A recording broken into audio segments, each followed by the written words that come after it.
Well, good afternoon, and thank you to Dean Singleton and the board of the Associated Press for inviting me here today. It is a pleasure to speak to all of you and to have a microphone that I can see.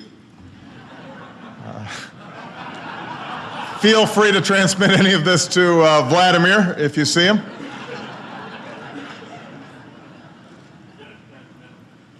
Now, clearly, we're already in the beginning months of another long, lively election year.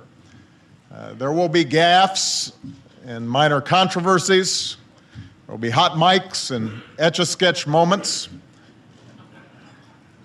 You will cover every word that we say, and we will complain vociferously about the unflattering words that you write.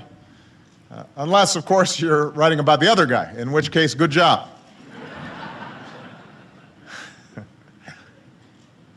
But there are also big, fundamental issues at stake right now. Issues that deserve serious debate among every candidate and serious coverage among every reporter. Whoever he may be, the next president will inherit an economy that is recovering, but not yet recovered, from the worst economic calamity since the Great Depression. Too many Americans will still be looking for a job that pays enough to cover their bills or their mortgage. Too many citizens will still lack the sort of financial security that started slipping away years before this recession hit. A debt that has grown over the last decade, primarily as a result of 2 wars, 2 massive tax cuts, and an unprecedented financial crisis, will have to be paid down. And in the face of all these challenges, we're going to have to answer a central question as a nation. What, if anything, can we do to restore a sense of security for people who are willing to work hard and act responsibly in this country? Can we succeed as a country where a shrinking number of people do exceedingly well while a growing number struggle to get by? Or are we better off when everyone gets a fair shot and everyone does their fair share and everyone plays by the same rules? This is not just another run-of-the-mill political debate. I've said it's the defining issue of our time, and I believe it. It's why I ran in 2008. It's what my presidency has been about. It's why I'm running again. I believe this is a make-or-break moment for the middle class, and I can't remember a time when the choice between competing visions of our future has been so unambiguously clear. Now, keep in mind, I have never been somebody who believes that government can or should try to solve every problem. Some of you know my first job in Chicago was working with a group of Catholic churches that often did more good for the people in their communities than any government program could. In those same communities, I saw that no education policy, however well crafted, can take the place of a parent's love and attention. As president, I've eliminated dozens of programs that weren't working and announced over 500 regulatory reforms that will save businesses and taxpayers billions, and put annual domestic spending on a path to become the smallest share of the economy since Dwight Eisenhower held this office, since before I was born. I know that the true engine of job creation in this country is the private sector, not Washington, which is why I've cut taxes for small business owners 17 times over the last 3 years. So I believe deeply that the free market is the greatest force for economic progress in human history. My mother and the grandparents who raised me instilled the values of self-reliance and personal responsibility that remain the cornerstone of the American idea. But I also share the belief of our first Republican president, Abraham Lincoln, a belief that through government, We should do together what we cannot do as well for ourselves. That belief is the reason this country has been able to build a strong military to keep us safe, and public schools to educate our children. That belief is why we've been able to lay down railroads and highways to facilitate travel and commerce. That belief is why we've been able to support the work of scientists and researchers whose discoveries have saved lives and unleashed repeated technological revolutions and led to countless new jobs and entire industries. That belief is also why we've sought to ensure that every citizen can count on some basic measure of security. We do this because we recognize that no matter how responsibly we live our lives, any one of us, at any moment, might face hard times, might face bad luck, might face a crippling illness or a layoff. And so we contribute to programs like Medicare and Social Security, which guarantee health care and a source of income after a lifetime of hard work. We provide unemployment insurance, which protects us against unexpected job loss and facilitates the labor mobility that makes our economy so dynamic. We provide for Medicaid, which makes sure that millions of seniors in nursing homes and children with disabilities are getting the care that they need. For generations, nearly all of these investments, from transportation to education to retirement programs, have been supported by people in both parties. As much as we might associate the GI Bill with Franklin Roosevelt or Medicare with Lyndon Johnson, it was a Republican, Lincoln, who launched the Transcontinental Railroad, the National Academy of Sciences, land-grant colleges. It was Eisenhower who launched the interstate highway system and new investment in scientific research. It was Richard Nixon who created the Environmental Protection Agency. Ronald Reagan who worked with Democrats to save Social Security. It was George W. Bush who added prescription drug coverage to Medicare. What leaders in both parties have traditionally understood is that these investments aren't part of some scheme to redistribute wealth from one group to another. They are expressions of the fact that we are one nation. These investments benefit us all. They contribute to genuine, durable economic growth. Show me a business leader who wouldn't profit if more Americans could afford to get the skills and education that today's jobs require. Ask any company where they'd rather locate and hire workers, a country with crumbling roads and bridges, or one that's committed to high-speed internet and high-speed railroads and high-tech research and development. It doesn't make us weaker when we guarantee basic security for the elderly or the sick or those who are actively looking for work. What makes us weaker is when fewer and fewer people can afford to buy the goods and services our businesses sell, or when entrepreneurs don't have the financial security to take a chance and start a new business. What drags down our entire economy is when there's an ever-widening chasm between the ultra-rich and everybody else. In this country, broad-based prosperity has never trickled down from the success of a wealthy few. It has always come from the success of a strong and growing middle class.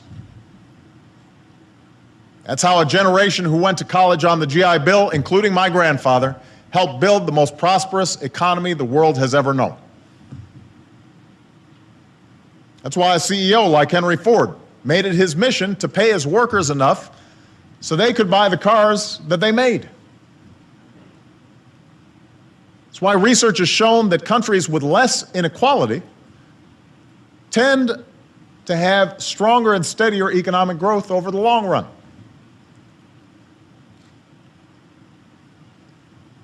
And yet, for much of the last century, we have been having the same argument with folks who keep peddling some version of trickle-down economics. They keep telling us that if we convert more of our investments in education and research and healthcare into tax cuts, especially for the wealthy, our economy will grow stronger. They keep telling us that if we just strip away more regulations and let businesses pollute more and treat workers and consumers with impunity, that somehow we'd all be better off. We're told that when the wealthy become even wealthier and corporations are allowed to maximize their profits by whatever means necessary, it's good for America, and that their success will automatically translate into more jobs and prosperity for everybody else. That's the theory. Now, the problem for advocates of this theory is that we've tried their approach on a massive scale. The results of their experiment are there for all to see. At the beginning of the last decade, the wealthiest Americans received a huge tax cut in 2001 and another huge tax cut in 2003. We were promised that these tax cuts would lead to faster job growth. They did not. The wealthy got wealthier, we would expect that. The income of the top 1% has grown by more than 275% over the last few decades, to an average of $1.3 million a year. But prosperity sure didn't trickle down. Instead, during the last decade, we had the slowest job growth in half a century.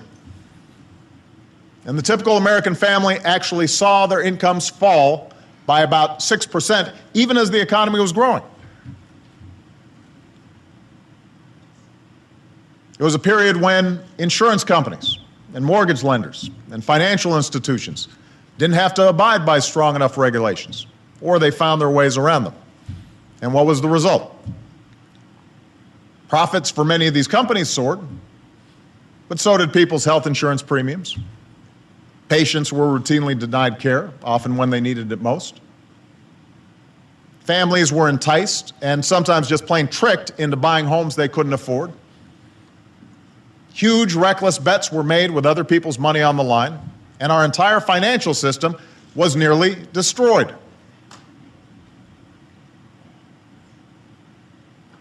So we've tried this theory out. And you would think that after the results of this experiment in trickle-down economics, after the results were made painfully clear, that the proponents of this theory might show some humility, might moderate their views a bit. You would think they'd say, you know what, maybe some rules and regulations are necessary to protect the economy and prevent people from being taken advantage of by insurance companies or credit card companies or mortgage lenders. Maybe, just maybe, at a time of growing debt and widening inequality, we should hold off on giving the wealthiest Americans another round of big tax cuts. Maybe when we know that most of today's middle-class jobs require more than a high school degree, we shouldn't gut education or lay off thousands of teachers or raise interest rates on college loans or take away people's financial aid.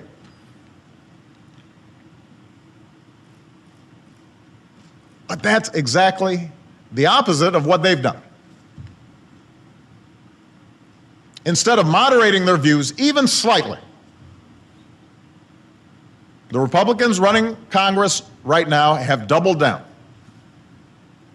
and proposed a budget so far to the right, it makes the contract with America look like the New Deal.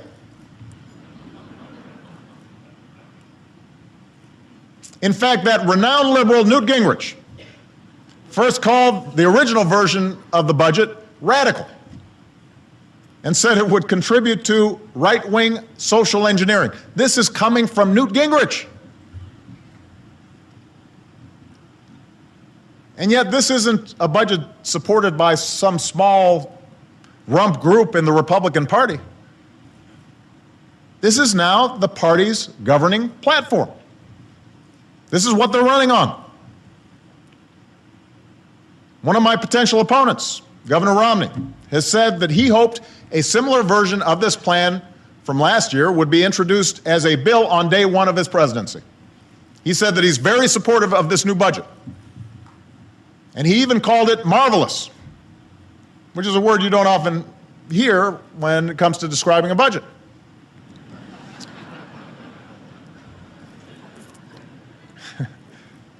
It's a word you don't often hear generally.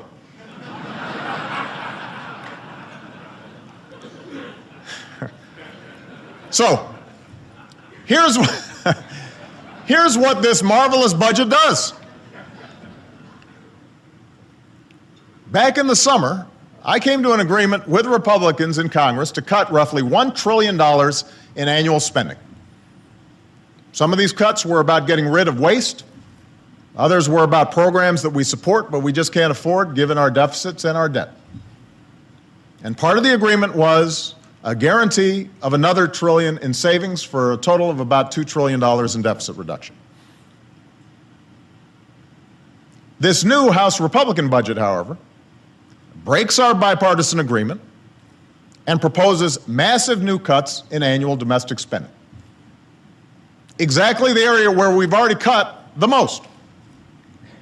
And I want to actually go through what it would mean for our country if these cuts were to be spread out evenly. So bear with me. I want to go through this because I don't think people fully appreciate the nature of this budget. The year after next, nearly 10 million college students would see their financial aid cut by an average of more than $1,000 each. There would be 1,600 fewer medical grants, research grants for things like Alzheimer's and cancer and AIDS. There would be 4,000 fewer scientific research grants, eliminating support for 48,000 researchers, students, and teachers. Investments in clean energy technologies that are helping us reduce our dependence on foreign oil would be cut by nearly a fifth. If this budget becomes law and the cuts were applied evenly, starting in 2014, over 200,000 children would lose their chance to get an early education in the Head Start program. 2 million mothers and young children would be cut from a program that gives them access to healthy food. There would be 4,500 fewer federal grants at the Department of Justice and the FBI to combat violent crime, financial crime, and help secure our borders. Hundreds of national parks would be forced to close for part or all of the year. We wouldn't have the capacity to enforce the laws that protect the air we breathe, the water we drink, or the food that we eat. Cuts to the FAA would likely result in more flight cancellations, delays, and the complete elimination of air traffic control services in parts of the country. Over time, our weather forecasts would become less accurate because we wouldn't be able to afford to launch new satellites. And that means governors and mayors would have to wait longer to order evacuations in the event of a hurricane. That's just a partial sampling of the consequences of this budget. Now, you can anticipate, Republicans may say, well, we'll avoid some of these cuts, since they don't specify exactly the cuts that they would make. But they can only avoid some of these cuts if they cut even deeper in other areas. This is math. If they want to make smaller cuts to medical research, that means they've got to cut even deeper in funding for things like teaching and law enforcement. The converse is true as well. If they want to protect early childhood education, it'll mean further reducing things like financial aid for young people trying to afford college. Perhaps they will never tell us where the knife will fall. But you can be sure that with cuts this deep, there is no secret plan or formula that will be able to protect the investments we need to help our economy grow. This is not conjecture. I am not exaggerating. These are facts. And these are just the cuts that would happen the year after next. If this budget became law by the middle of the century, funding for the kinds of things I just mentioned would have to be cut by about 95%. Let me repeat that. Those categories I just mentioned, we would have to cut by 95%. As a practical matter, the federal budget would basically amount to whatever's left of entitlements, defense spending, and interest on the national debt, period. Money for these investments that have traditionally been supported on a bipartisan basis would be practically eliminated. And the same is true for other priorities like transportation and homeland security and veterans programs for the men and women who have risked their lives for this country. This is not an exaggeration. Check it out yourself.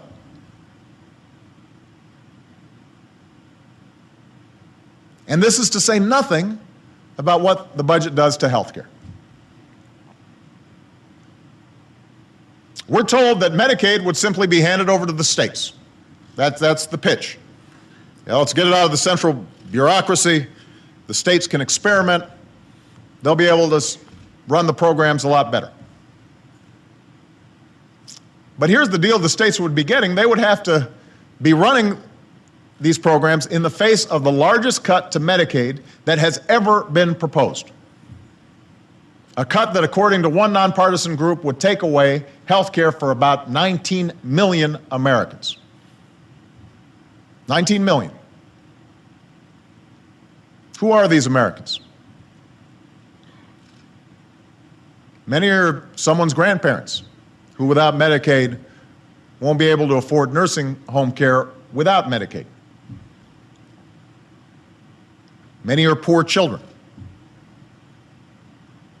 Some are middle-class families who have children with autism or Down syndrome. Some are kids with disabilities so severe that they require 24-hour care. These are the people who count on Medicaid.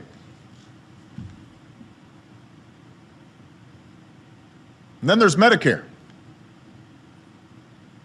Because healthcare costs keep rising and the baby boom generation is retiring, Medicare, we all know, is one of the biggest drivers of our long-term deficit.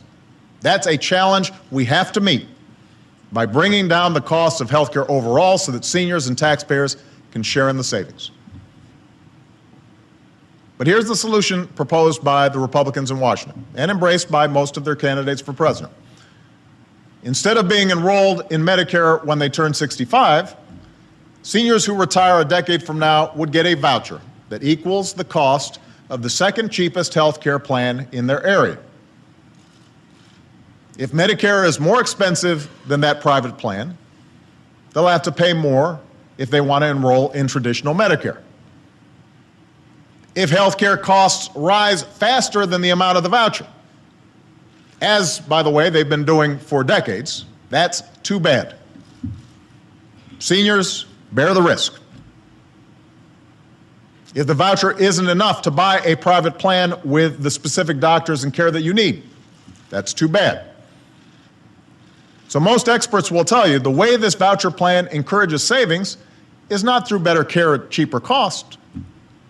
The way these private insurance companies save money is by designing and marketing plans to attract the youngest and healthiest seniors, cherry picking, leaving the older and sicker seniors in traditional Medicare, where they have access to a wide range of doctors and guaranteed care. But that, of course, makes the traditional Medicare program even more expensive and raise premiums even further.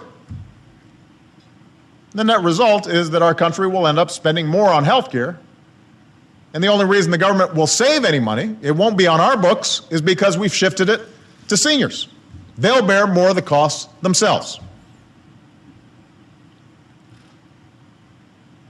It's a bad idea, and it will ultimately end Medicare as we know it. Now, the proponents of this budget will tell us we have to make all these draconian cuts because our deficit is so large. This is an existential crisis. We have to think about future generations. so on and so on. And that argument might have a shred of credibility were it not for their proposal to also spend $4.6 trillion over the next decade on lower tax rates. We're told that these tax cuts will supposedly be paid for by closing loopholes and eliminating wasteful deductions. But the Republicans in Congress refuse to list a single tax loophole they are willing to close. Not one. And by the way, there is no way to get even close to $4.6 trillion in savings without dramatically reducing all kinds of tax breaks that go to middle-class families. Tax breaks for health care, tax breaks for retirement, tax breaks for home ownership. Meanwhile, these proposed tax breaks would come on top of more than $1 trillion in tax giveaways for people making more than $250,000 a year. That's an average of at least $150,000 for every millionaire in this country. $150,000. Let's just step back for a second and look at what $150,000 pays for. A year's worth of prescription drug coverage for a senior citizen, plus a new school computer lab, plus a year of medical care for a returning veteran, plus a medical research grant for a chronic disease, plus a year's salary for a firefighter or police officer, plus a tax credit to make a year of college more affordable, plus a year's worth of financial aid. $150,000 could pay for all these things combined. Investments in education and research that are essential to economic growth that benefits all of us. For $150,000, that would be going to each millionaire and billionaire in this country. This budget says we'd be better off as a country if that's how we spend it. This is supposed to be about paying down our deficit? It's laughable. The bipartisan Simpson-Bowles Commission that I created, which the Republicans originally were for until I was for it, that was about paying down the deficit. And I didn't agree with all the details. I proposed about $600 billion more in revenue and $600 billion, it proposed about $600 billion more in revenue and about $600 billion more in defense cuts than I proposed in my own budget. But Bowles-Simpson was a serious, honest, balanced effort between Democrats and Republicans to bring down the deficit. That's why, although it differs in some ways, my budget takes a similarly balanced approach. Cuts in discretionary spending, cuts in mandatory spending, increased revenue. This congressional Republican budget is something different altogether. It is a Trojan horse. Disguised as deficit reduction plans, it is really an attempt to impose a radical vision on our country. It is thinly veiled social Darwinism. It is antithetical to our entire history as a land of opportunity and upward mobility for everybody who's willing to work for it. A place where prosperity doesn't trickle down from the top, but grows outward from the heart of the middle class. And by gutting the very things we need to grow an economy that's built to last. Education and training, research and development, our infrastructure. It is a prescription for decline. And everybody here should understand that, because there's very few people here who haven't benefited at some point from those investments that were made in the 50s and the 60s and the 70s and the 80s.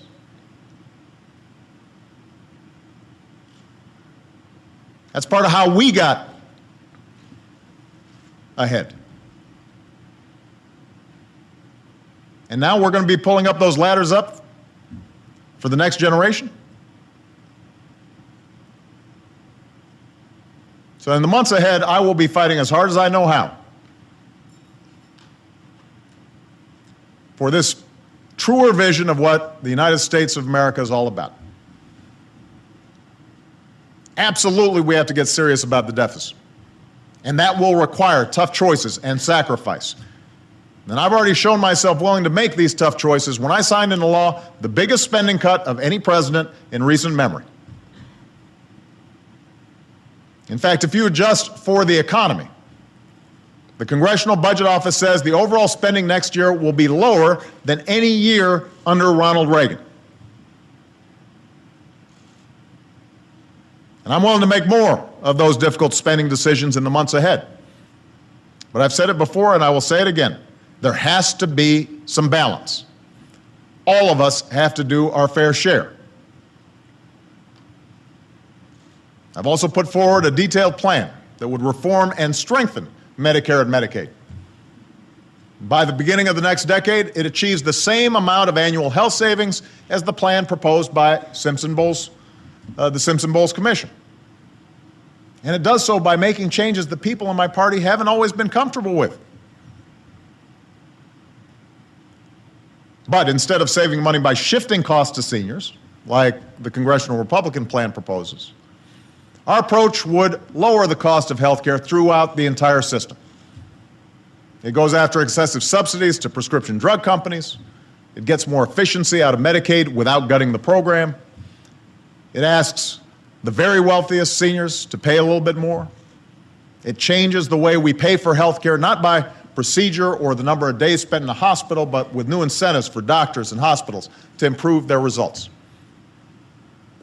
And it slows the growth of Medicare costs by strengthening an independent commission, a commission not made up of bureaucrats from government or insurance companies, but doctors and nurses and medical experts and consumers who will look at all the evidence and recommend the best way to reduce unnecessary health care spending while protecting access to the care that the seniors need.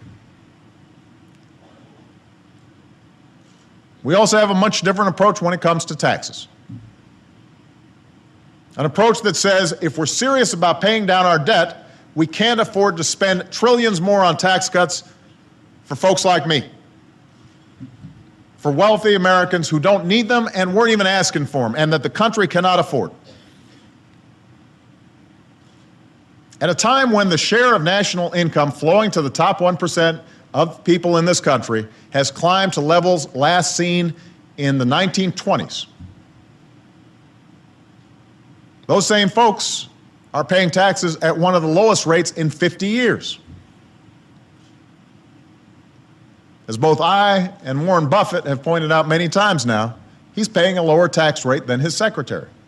That is not fair, it is not right, and the choice is really very simple. If you want to keep these tax rates and deductions in place, or give even more tax breaks to the wealthy, as the Republicans in Congress propose, then one of two things happen. Either it means higher deficits, or it means more sacrifice from the middle class. Seniors will have to pay more for Medicare, college students will lose some of their financial aid, working families who are scraping by will have to do more because the richest Americans are doing less. I repeat what I've said before, that is not class warfare, that is not class envy, that is math.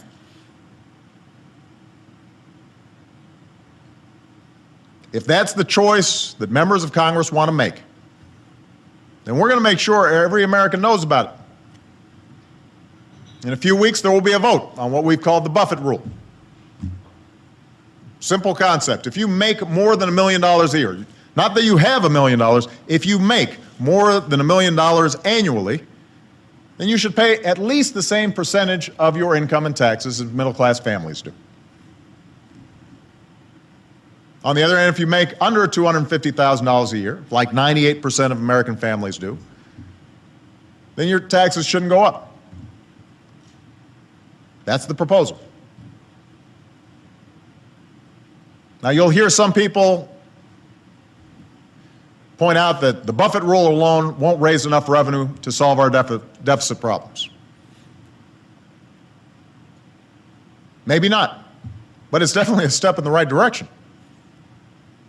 And I intend to keep fighting for this kind of balance and fairness until the other side starts listening, because I believe this is what the American people want. I believe this is the best way to pay for the investments we need to grow our economy and strengthen the middle class. And by the way, I believe it's the right thing to do. This larger debate that we will be having and that you will be covering in the coming year about the size and role of government, this debate has been with us since our founding days. And during moments of great challenge and change, like the ones that we're living through now, the debate gets sharper, it gets more vigorous. That's a good thing.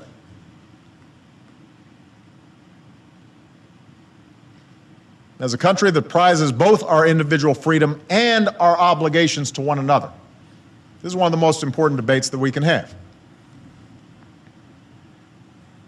But no matter what we argue or where we stand, we have always held certain beliefs as Americans.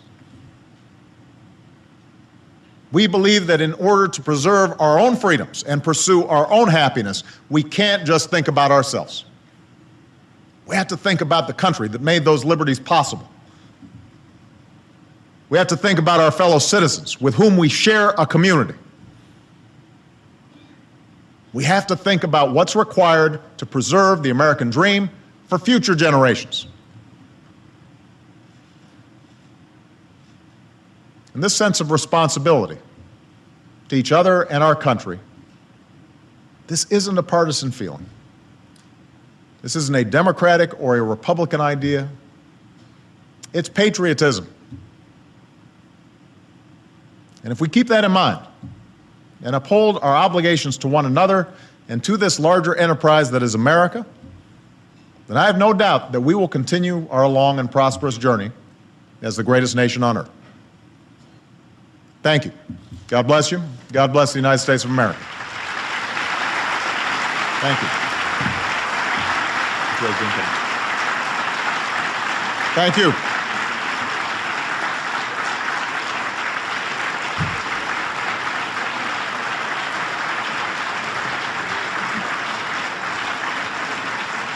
Thank you very much.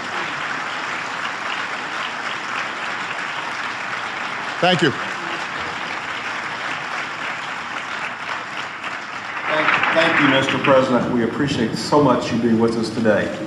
I have some questions from the audience, which I will ask, and I'll be more careful than I was last time we did this. Republicans have been sharply critical of your budget ideas as well.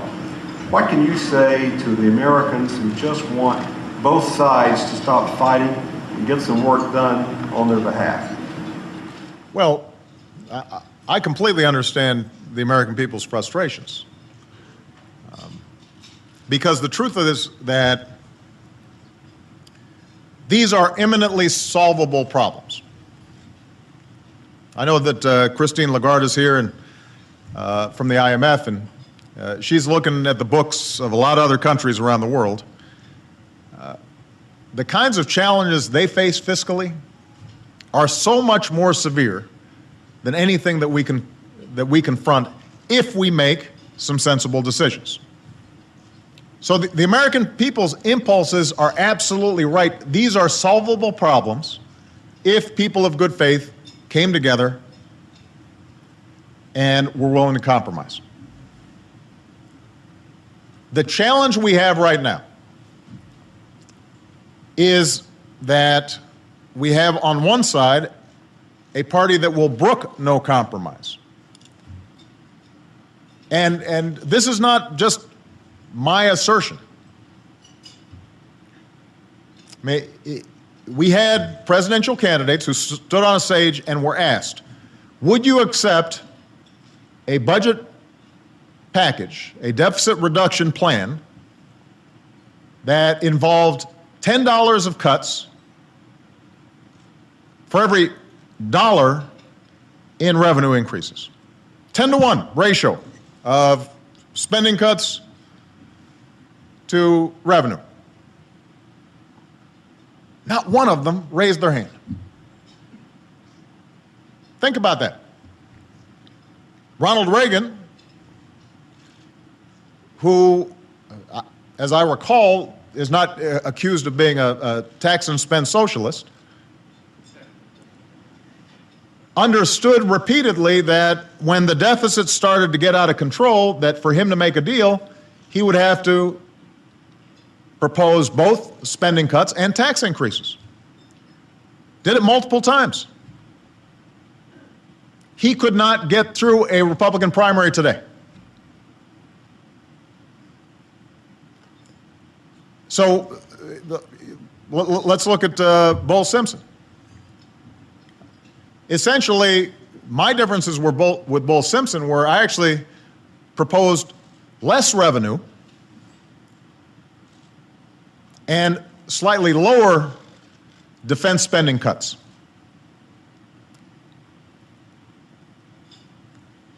The Republicans want to increase defense spending and take in no revenue, which makes it impossible to balance the deficit under the terms that Bull Simpson laid out. Unless you essentially eliminate discretionary spending. You don't just cut discretionary spending. Everything we think of as being pretty important, from education to basic science and research to transportation spending to national parks to environmental protection, we'd essentially have to eliminate.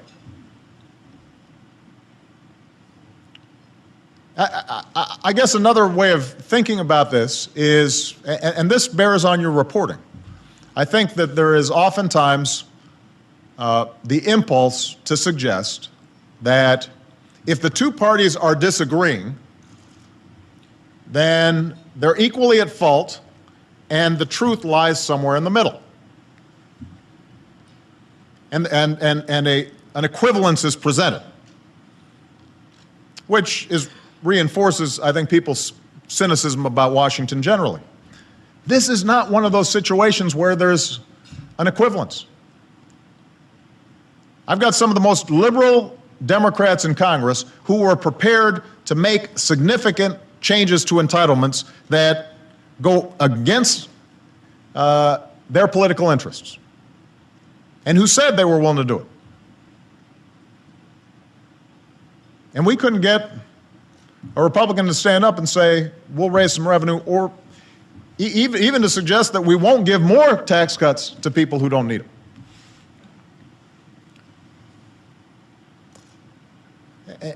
And so I think it's important to put the current debate in some historical context. It's not just true, by the way, of the budget. It's true of a lot of the debates that we're having out here. Cap and trade was originally proposed by conservatives and Republicans as a market-based solution to solving environmental problems. The first president to talk about cap and trade was George H.W. Bush. Now you've got the other party essentially saying we shouldn't even be thinking about environmental protection. Let's gut the EPA. Healthcare, which is in the news right now. There is a reason why there's a little bit of confusion in the Republican primary about healthcare and the individual mandate, since it originated as a conservative idea to preserve the private marketplace in healthcare while still assuring that everybody got coverage, in contrast to a single-payer plan. Now suddenly this is some socialist overreach. So, as all of you are doing your reporting, I think it's important to remember that the positions I'm taking now on the budget and a host of other issues, if we had been having this discussion 20 years ago, or even 15 years ago, would have been considered squarely centrist positions. What's changed is the center of the Republican Party. And that's certainly true with the budget. Mr. President, the managing director of the IMF did speak to us earlier today, and she made an impassioned plea for continuation of the United States leadership in global economic issues and underscored the need for a lower deficit and lower debt. How can we respond to that plea? Well, look, she's absolutely right.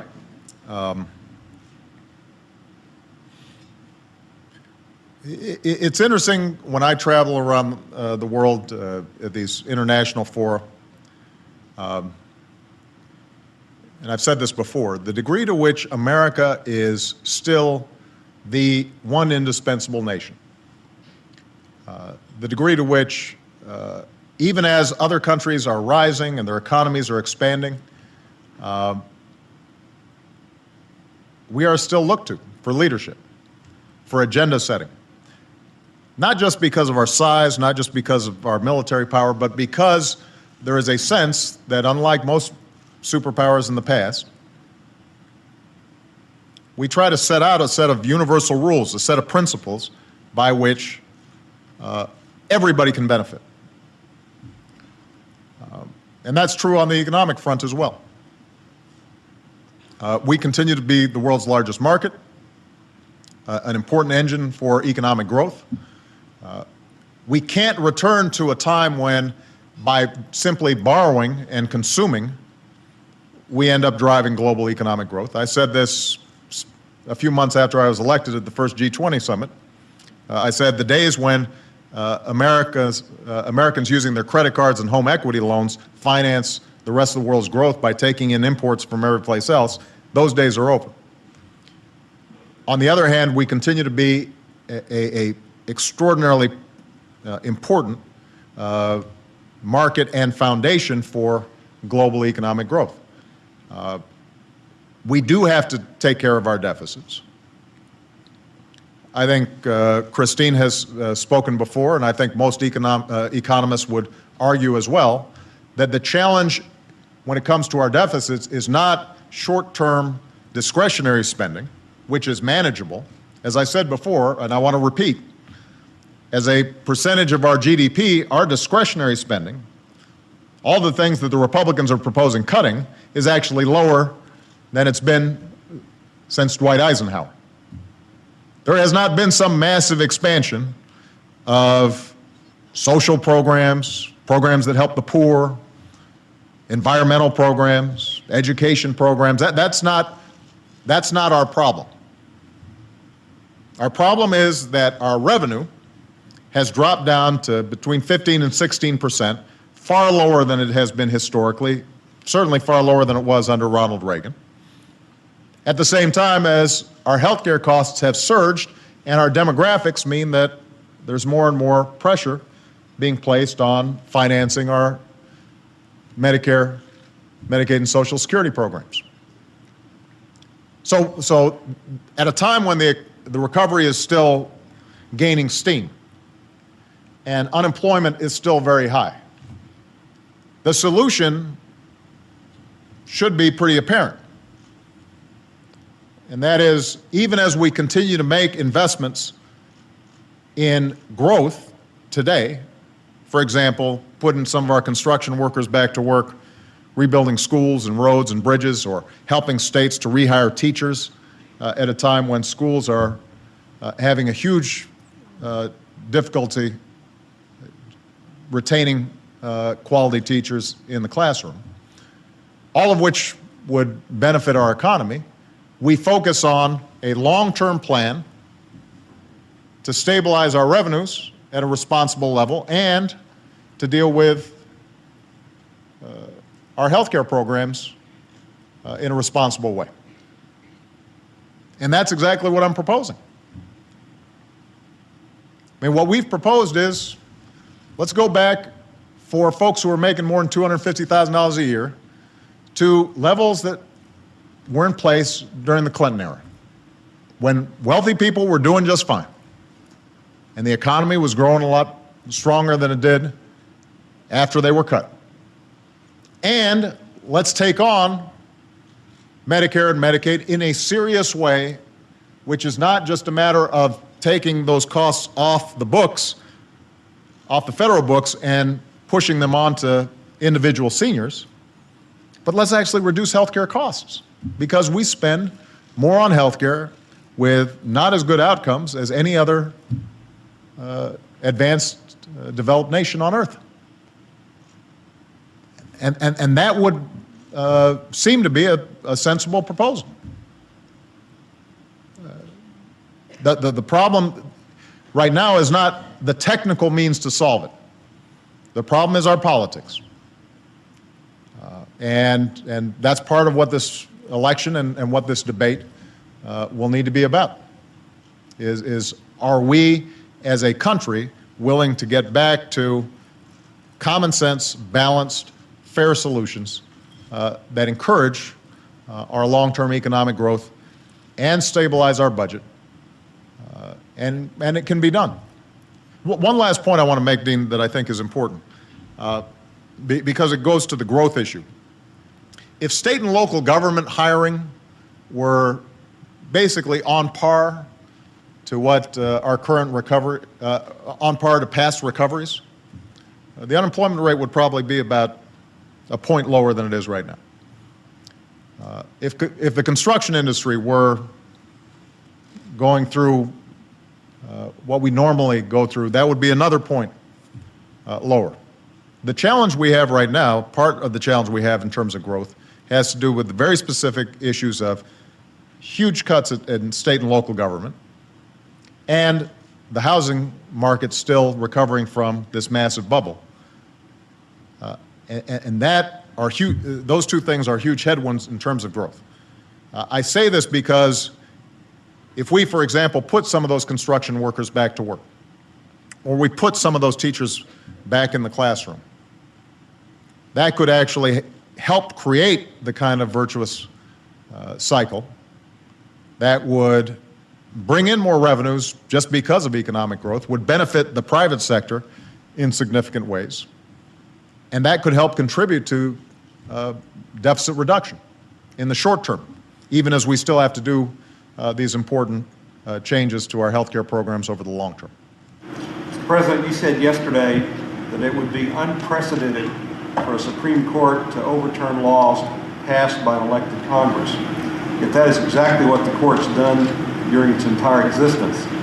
If the court were to overturn individual mandate, what would you do or propose to do for the 30 million people who wouldn't have health care after that ruling? Well, first of all, let me be very specific. We have not seen a court overturn a law that was passed by Congress on an economic issue like health care that I think most people would clearly consider commerce. A law like that has not been overturned at least since Lochner, right? So we're going back to the 30s, pre-New Deal.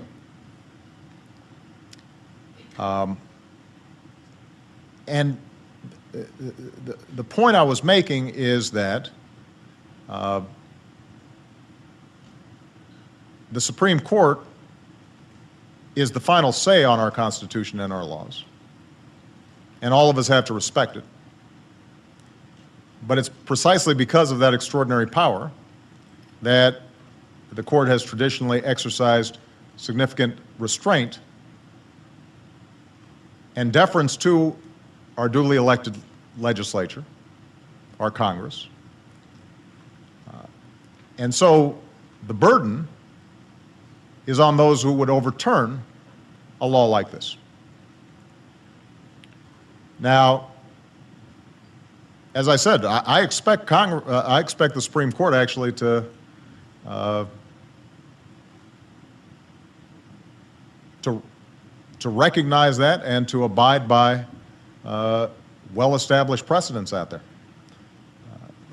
I have enormous confidence that in looking at this law, not only is it constitutional, but that the court is going to exercise its jurisprudence carefully because of the profound power that our Supreme Court has. As a consequence, we're not spending a whole bunch of time planning for contingencies. What I did emphasize yesterday is there is a human element to this that everybody has to remember. This is not an abstract exercise. I get letters every day from people who are affected